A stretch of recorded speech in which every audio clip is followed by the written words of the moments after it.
హేమలత పల్లయ్య. నేను ఆలగూరు నియోజకవర్గం నుంచి పోటీ చేద్దామని నిలబడ్డాము. మేము మొదటి నుంచి ఉద్యమంలో పనిచేసాము, జైల్లోకి పోయినాము. చాలా వరకు కేసీఆర్ ప్రభుత్వంలో పనిచేసాము.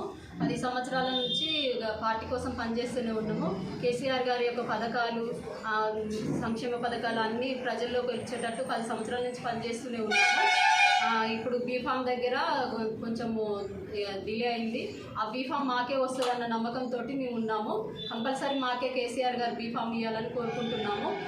బీఫామ్ వచ్చినాక కూడా ప్రజల కోసము పాటుపడతామని చెప్తున్నాను.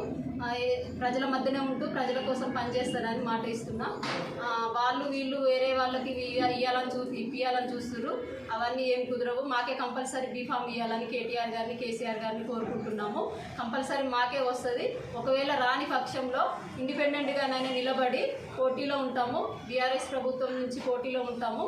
ఇండిపెండెంట్గా నిలబడి మా సామాజిక వర్గాన్ని నుంచి ఎస్సీ సామాజిక వర్గం, బీసీ సామాజిక వర్గం, పూర్వ సామాజిక వర్గం నుంచి గెలిచి కేసీఆర్ గారికి, కేటీఆర్ గారికి బహుమతిగా ఇస్తాము.